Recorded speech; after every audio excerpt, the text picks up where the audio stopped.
En un 2020 totalmente convulsionado por la crisis sanitaria más grande de los últimos tiempos, el incremento sostenido de infectados y de fallecidos a nivel mundial aún se observa inevitable, considerando que a la fecha aún no contamos con vacunas para controlar y frenar el avance del virus causante de la pandemia. Este acontecimiento además ha repercutido directamente en el estilo de vida de miles de millones de personas alrededor del planeta, donde Chile no ha sido la excepción. Con una creciente tasa de contagios, gran parte de la población en confinamiento, un importante número de personas trabajando desde sus casas, miles de chilenos sin fuente de ingresos y donde ya se observan manifestaciones por falta de alimentos y de ayuda oportuna por parte del Estado. Pero si estos hechos no fueran suficientes, han surgido de manera inesperada para la mayoría de los chilenos escandalosas cifras y los fondos de pensiones, donde se registraron cuantiosas pérdidas en el primer trimestre de este año, acumulando una rentabilidad de un menos 17,02% tan solo en el Fondo A, y donde se calcula una fuga de hasta $2.000 millones a partir de la total de los fondos en el mes de marzo. No obstante, a pesar de observarse un cierto repunte durante los meses posteriores, aún acumulamos una rentabilidad negativa en estos últimos meses, y el imbatible avance de esta crisis sumerge bajo un profundo manto de incertidumbre el futuro de nuestros ahorros, y ya son muchos quienes vaticinan pérdidas tan elevadas como las experimentadas en plena crisis subprime del año 2008, donde tan solo el Fondo A sufrió una caída de hasta un 20% y donde la totalidad de los fondos registraron casi $30.000 millones de pérdida, los que tardaron muchos años en recuperarse. Es por este y otros motivos que el sistema de pensiones chileno nuevamente es altamente cuestionado por la sociedad, donde vemos un sistema de multifondos que no solo ha mostrado caídas en los fondos de mayor riesgo, como la A y el B, sino que también cayó el fondo más conservador como nunca antes se había visto, a pesar de haber sido creado justamente para proteger los ahorros de quienes se encuentren cercanos a jubilar. Ahora bien, si consideramos que en estos tiempos de crisis, donde el mundo se encuentra sumido en una recesión económica global y donde el mercado financiero se ha visto gravemente afectado, parecería lógico y previsible esperar que los fondos de mayor riesgo experimentaran inevitables pérdidas, al estar invertidos en gran parte en acciones de empresas extranjeras afectadas por esta crisis. Sin embargo, ¿por qué las AFP no han perdido en la misma proporción que los fondos de pensiones? ¿Por qué en Chile las pensiones son tan bajas? ¿Tenemos alguna salida para asegurar pensiones dignas a futuro? Esto es Tiempos de Crisis y las AFP, el incierto futuro de nuestras pensiones. En un enfoque crítico. Pero si no conoces nada o poco del sistema, revisemos unos importantes conceptos. En Chile se cuenta con un sistema de seguridad social denominado sistema previsional, el cual busca por medio de diversas leyes y políticas proteger a las personas frente a contingencias que le impidan generar ingresos en casos como vejez, desempleo, enfermedad, invalidez, accidentes del trabajo, maternidad y muerte del sostenedor. Y actualmente el sistema previsional chileno organiza las medidas de protección en 4 áreas: sistema de pensiones, sistema de salud, seguridad y salud en el trabajo, y régimen de desempleo. Por otro lado, la seguridad social cobra relevancia en Chile recién a comienzos del siglo XX, tras múltiples huelgas y revueltas a nivel nacional, a causa de profundos cambios económicos y sociales en el país, debido en gran parte a la desorganizada y acelerada urbanización y procesos de industrialización. Pero las precarias condiciones laborales y de subsistencia no fueron reconocidas como verdaderos problemas sociales hasta la masacre de Santa María de Iquique en el año 1907, donde fueron asesinadas más de 3.000 personas según fuentes extraoficiales. Es así como surgen distintas reformas sociales, entre ellas la Ley 4054 promulgada en el año 1924, la que da origen al seguro de enfermedad, invalidez y accidentes del trabajo, y el que operaría en un inicio a través de la Caja del Seguro Obrero Obligatorio y la Caja de Previsión de Empleados Particulares. De este modo, se crea el primer sistema de pensiones en Chile, inspirado en el modelo alemán creado por Otto von Bismarck en 1881, y que se sustentaba a través de un sistema de reparto financiado con aportes de las cotizaciones de trabajadores activos, aportes del empleador y con cerca del 30% por parte del Estado. Los trabajadores, por lo tanto, cotizaban en cajas de previsión de acuerdo al rubro donde se desempeñaban, las que no podían ser escogidas por el afiliado, sino que eran asignados automáticamente según el gremio, sector o empresa donde correspondiera.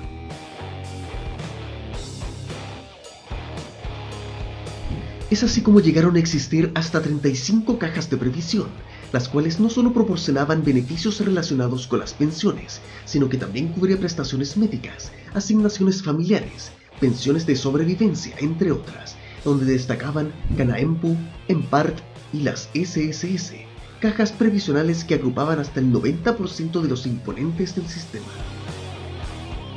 Sin embargo, el sistema fracasó por haber diferentes y cuestionables condiciones para el cálculo de las pensiones, beneficiando a unos pocos por sobre otros y por la falta de financiamiento a causa de la reducción del número de trabajadores cotizantes activos, ya sea por cesantía o aumento de trabajos informales, aumentos de pasivos, reducción de las cotizaciones, entre otros.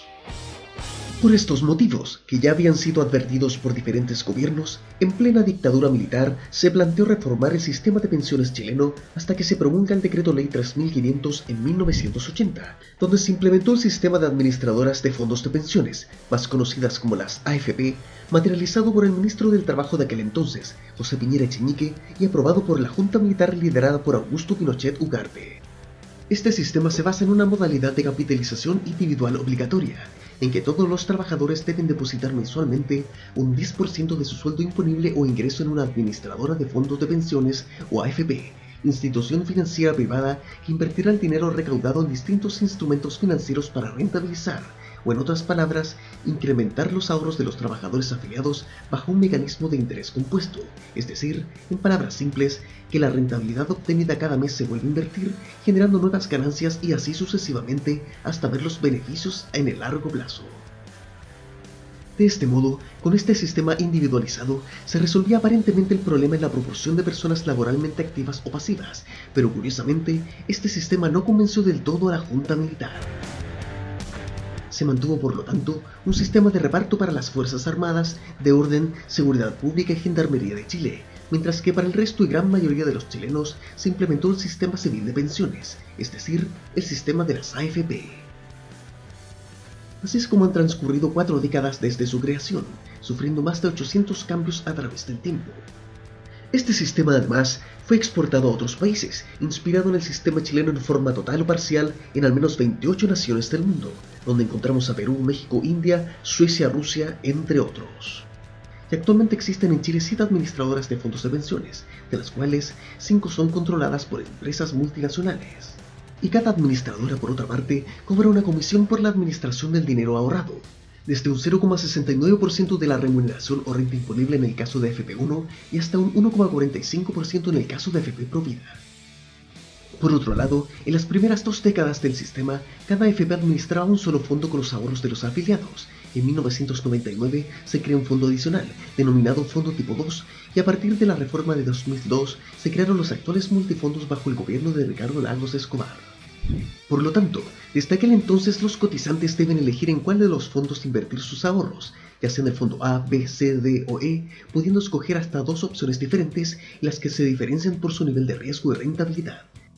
En este sentido, el fondo A es el más riesgoso de todos, ya que invierte un mayor porcentaje en lo que se denomina renta variable, es decir, hasta un 80% en acciones de diferentes empresas extranjeras o nacionales, fondos de inversión, entre otros, los que pueden generar altas ganancias en una economía saludable, pero en tiempos de crisis como la actual, también importantes pérdidas al ser instrumentos financieros altamente volátiles. En contraste, el fondo E es el menos riesgoso, ya que invierte principalmente en renta fija, es decir, instrumentos como bonos del Tesoro del Estado, depósitos a plazo, entre otros. Y no es tan riesgoso porque el emisor de la deuda o bono, como el Gobierno de Chile, garantiza devolver el capital en cierto plazo y pagando los intereses asociados que se traducen en rentabilidad. Ahora, si bien es el afiliado que puede escoger entre los distintos fondos, existen ciertas recomendaciones y restricciones en el artículo 23 del Decreto Ley 3500, dependiendo del rango de edad. Por lo que, si no has escogido ningún fondo y eres un cotizante menor a 36 años, el sistema automáticamente depositará tus ahorros en el fondo B. Si eres mujer y tienes entre 36 y 50 años o eres hombre entre 36 y 55 años, serán asignados al fondo C. Mientras que los afiliados desde los 51 años en caso de mujeres y 56 años en el caso de hombres serán asignados al fondo D. Pero además, si tienes 50 o 55 años, ya seas mujer u hombre respectivamente, el sistema no te permitirá escoger el fondo A, por la sencilla razón de que habrá menos tiempo en recuperar las posibles pérdidas que se generen antes que jubiles, a diferencia de un cotizante más joven. Por otro lado, los cotizantes pueden escoger libremente cualquier AFP o cambiarse cuando lo estimen necesario, con excepción de los nuevos afiliados, ya que a partir de la reforma de 2008, en el primer gobierno de Michelle Bachelet, se realiza una licitación cada 2 años, en donde la AFP con menor comisión se adjudica la cartera de los nuevos afiliados que ingresan al sistema, los que no podrán cambiarse de administradora antes de los 24 meses transcurridos. Pero recapitulando todos estos conceptos, si estás contratado con un sueldo imponible de, por ejemplo, 600,000 pesos, un 10% se traspasará a tu ahorro previsional, es decir, 60,000 pesos se depositarán en él o los fondos escogidos o designados por el sistema, lo que se irá acumulando mes a mes hasta que jubiles y que la AFP en la que te encuentres afiliado administrará invirtiendo este monto para rentabilizarlo. Pero la AFP además te cobrará una comisión por administrar tus ahorros, ya sea de un 0,69% si estás afiliado a AFP1, equivalente a 4.140 pesos, que es la más barata, o un 1,45% en AFP Provida, que es la más cara, equivalente a 8.700 pesos. Entonces, ¿cómo saber cuál AFP te conviene más? Tienes que comparar sus cobros por comisión y su rentabilidad de los fondos, lo que puedes visualizar en la página web de la Superintendencia de Pensiones, que es el ente regulador de las AFP, o de la página de cada AFP. Pero después de esta revisión, volvamos a la pregunta inicial. ¿Por qué no vemos las mismas pérdidas de los fondos de pensiones y las AFP? Mucho se les critica a las AFP de no asumir las pérdidas cuando los fondos caen, y que estas son traspasadas directamente a los afiliados. Sin embargo, estas se defienden indicando que sí lo hacen por medio de un activo denominado encaje. ¿Pero qué tan cierta es esta información? ¿Y qué es esto del encaje? La verdad es que para sorpresa de muchos, las AFP sí asumen ciertas pérdidas por medio de este concepto. El encaje es una especie de reserva o garantía que todas las administradoras deben aportar con sus propios recursos en cada uno de los fondos que administran, como si fueran un cotizante más, equivalente a un 1% de cada fondo de pensión. Es decir, en palabras simples, la ley exige lo siguiente: si en el fondo A de una FPX tenemos 1 billón de pesos, la AFP deberá aportar de su propio bolsillo el 1% de ese monto, es decir, unos 10.000 millones de pesos. Eso es muchísimo dinero, y por mucho que las AFP tengan un gran capital, en algunos casos el encaje puede equivaler hasta el 80% del patrimonio de una AFP. Por lo tanto, si la rentabilidad de los fondos es negativa, el dinero invertido del encaje también caerá, afectando igualmente a la administradora. Ahora, por el contrario, si la rentabilidad de los fondos de pensiones es positiva, las AFP también ganarán, y este hecho pudimos verlo en 2019, un año muy positivo para todos los fondos de pensiones, con una rentabilidad acumulada de un 9,03% en el fondo E a un 17,27% en el fondo A, y donde las AFP obtuvieron utilidades que sumaron 649 millones de dólares, donde casi la mitad correspondió a la rentabilidad del encaje, es decir, unos 350 millones de dólares. Esta garantía es exigida por ley en el artículo 40 del decreto 3500, y lo que busca es que las AFP hagan bien su trabajo y no inviertan irresponsablemente con nuestro dinero, ya que al invertir con su propio capital y los mismos fondos donde depositan nuestros ahorros, una muy mala jugada podría llevarlas a perder mucho dinero o, en casos extremos, llevarlos directo a la quiebra. Pero seguramente estarás cuestionando esta información, considerando que año tras año vemos a través de diferentes medios de comunicación que las AFP suman suculentas ganancias a diferencia de la modesta rentabilidad de los fondos de pensiones, o lo que es más cuestionable aún, vemos que las administradoras muy pocas veces pierden cuando los fondos experimentan caídas. Entonces nuevamente volvemos a la pregunta inicial. ¿Por qué las AFP no pierden al igual que los fondos? La respuesta radica en que, a diferencia de los fondos de pensión, las AFP reciben todos los meses ingresos por el cobro de las comisiones que mencionamos anteriormente en este video. Esto se cobra independientemente que los fondos ganen o pierdan. Y por dar tan solo un dato, AFP Habitat tuvo alrededor de 50.000 millones de pesos de ingresos por efectos de comisión en tan solo el primer trimestre de este año.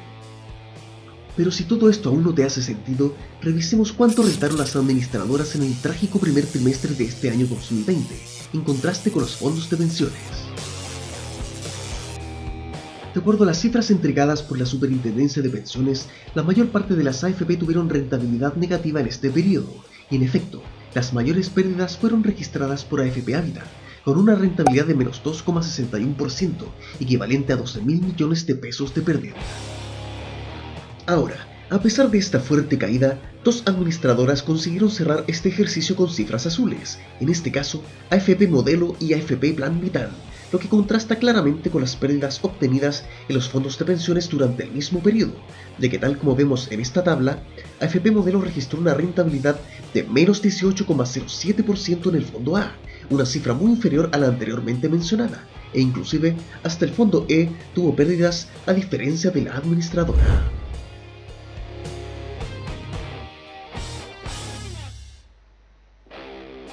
Pero paralelamente, otro rol del encaje es de servir de garantía en caso de que la rentabilidad de los fondos de alguna AFP no cumpla en un mes con la rentabilidad mínima exigida por ley para cada tipo de fondo, calculado en base al promedio ponderado de todas las administradoras. Esta rentabilidad mínima se exige en el artículo 37 del Decreto Ley 3500, y por ejemplo, para los fondos A y B, esta no deberá ser menor a la rentabilidad anualizada promedio de los últimos 36 meses, es decir, 3 años, menos 4 puntos porcentuales o restándole el valor absoluto del 50% de dicho promedio, dependiendo del valor que sea menor entre estos resultados. Pero si esto suena algo complicado, así que veamos un ejemplo. Si la rentabilidad promedio de los últimos 3 años de todos los fondos A fue de un 5%, considerando todas las AFP, cada administradora debería garantizar una rentabilidad mínima de un 1% o de un 2,5%. Esto considerando los cálculos mencionados anteriormente, esto es, restando 4 puntos porcentuales o calculando el 50% absoluto del promedio. Entonces, como un 1% es menor a 2,5%, según este decreto la rentabilidad mínima que debería cumplirse es de un 1% en este caso. De esta forma, la ley busca asegurar que todas las administradoras rentabilicen en forma similar desde un piso, y en caso de que alguna no cumpla con la mínima rentabilidad requerida, esta deberá compensar de su propio bolsillo para alcanzar ese mínimo. Sin embargo, las AFP rentabilizan en forma tan similar que muy pocas veces han utilizado el encaje para este fin, considerando que se calcula en base a la rentabilidad de los últimos 3 años y no como fue en un inicio. Y en efecto, en los primeros años de su implementación, la rentabilidad mínima se calculaba en base a la rentabilidad del último mes transcurrido. En 1985 pasó a calcularse en base a los últimos 12 meses, y fue en 1999, bajo el gobierno de Eduardo Frei Ruiz-Tagle, que pasó a calcularse en base a 3 años o 36 meses, tiempo tan extenso que hace más difícil ver grandes diferencias. Por otro lado, considerando también que esta rentabilidad mínima se calcula a través de un promedio ponderado, este valor se verá mayormente influenciado por las administradoras más grandes, por lo que las más pequeñas como AFP1 tratarán de copiar a las administradoras que lideran el mercado como AFP Habitat, generándose un efecto manada, con el fin de evitar posibles pérdidas y cumplir con el mínimo requerido, invirtiendo en los mismos instrumentos financieros. Adicionalmente, el Decreto Ley 3500 original exigía además a las AFP contar con una reserva de fluctuación de rentabilidad, pero no estaba enfocado en cubrir cualquier tipo de pérdida como se menciona incorrectamente en algunos medios, sino que buscaba garantizar la rentabilidad mínima al igual que el encaje. Sin embargo, como explicamos anteriormente, las AFP rentabilizan tan parecido que muy pocas veces han requerido cubrir esa brecha. Pero si no estabas al tanto, este artículo 38 fue derogado en la administración de Bachelet en el año 2008. Y sí, seguramente te estarás preguntando en este momento, ¿las AFP protegían más a los afiliados en tiempos de dictadura que en tiempos de democracia? La verdad es que es fácil caer en falacias y prejuicios al abordar esta materia, pero es cierto que hay muchos aspectos que dan bastante que hablar y que hacen dudar respecto al verdadero objetivo del modelo. Muchas de las modificaciones, de hecho, fueron necesarias para mejorar el sistema, con el fin de aumentar la competencia y que bajaran el cobro de las comisiones. Sin embargo, una de las modificaciones más cuestionables realizadas al Decreto Ley 3500 se implementó en el gobierno de Ricardo Lagos Escobar, relacionado con las comisiones de intermediación permitidas desde el año 2002 a través de la Ley 19.795, la misma que dio origen a los multifondos. Ahora, es probable que estas comisiones no las ubiques con ese nombre, pero es posible que las reconozcas por su denominación más famosa. Las polémicas comisiones fantasmas. Estas comisiones son pagos que realizan las AFP cuando invierten a través de diferentes entidades externas o traders, como por ejemplo fondos mutuos nacionales y extranjeros, quienes toman este dinero entregado por las administradoras y lo invierten en distintos instrumentos, los cuales por ley las administradoras de fondos de pensiones no pueden invertir, para evitar posibles conflictos de interés. Es decir, por dar un ejemplo, cuando una AFP invierte en cuotas de algún fondo mutuo extranjero, este último invertirá ese dinero para rentabilizarlo en distintos instrumentos financieros como acciones, bonos, entre otros, pero le cobrará una comisión a la AFP por hacer ese trabajo, ya que claramente las administradoras de fondos mutuos no trabajan gratis. Pero es aquí donde surge una de las más importantes controversias del sistema, de que las AFP pagan las comisiones con dinero de los mismos fondos de pensiones de todos los chilenos. Y sí, escuchaste bien, le pagan a dichas entidades con nuestros propios ahorros según se los permite el artículo 45 bis del Decreto Ley 3500. Y no son cifras menores, ya que de acuerdo al informe del cuarto trimestre de 2019, publicado en la Superintendencia de Pensiones, tan solo del 1 de octubre al 31 de diciembre de dicho año, se pagaron en comisiones a entidades extranjeras un total de más de 112.968 millones de pesos, donde se incluyen cuotas de fondos mutuos y de inversión,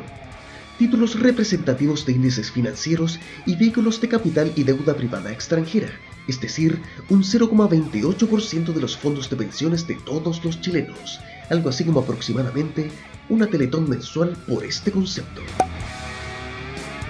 Adicionalmente, las AFP pagaron 15.532 millones de pesos en comisiones a fondos mutuos y de inversión nacionales.